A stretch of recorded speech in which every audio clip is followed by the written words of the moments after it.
Next question is from @question0786, who asks, why is Republican media and politicians too afraid to criticize 45 when they weren't afraid to criticize and slander 43 and 44, who were also Republicans? Why are they so afraid of a man-child who hasn't really done anything and probably won't do anything to them? Here's the problem, though. I mean, well, and let's be honest. Okay, 44, Barack Obama, he was a Democrat. Acted like a Republican at times, acted like a progressive at times, but overall he was a Democrat.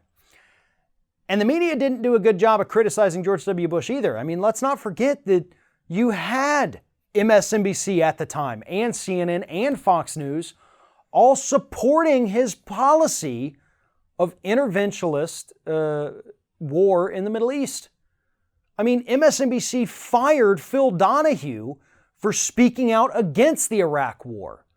So yeah, they were pretty much lockstep with George W. Bush until MSNBC decided to become the liberal channel. And that's what they kind of are today. Who knows? I don't watch them, so I assume they are based on what I see. But CNN, Fox News, massive cheerleaders for the war. But I think overall the reason that a lot of media outlets aren't criticizing Donald Trump, especially the conservative ones, is because they understand that if he gets mad at them and says, hey, don't watch them anymore, his idiot followers are going to stop tuning into Fox News or stop reading Breitbart or Daily Caller or whatever the new daily conservative website of the month is. They will. They do. The guy does have influence among these sheep that follow him. So that's why they're kind of, trying to toe the Trump line and say, yeah, he's a good guy. We need to lock kids in cages. That's a good thing. They are afraid of him. He is a bully, and that's how bullies have their power. Not because they have actual power, which Trump does not have over these media outlets, but because they perceive him to have power. Just like any bully.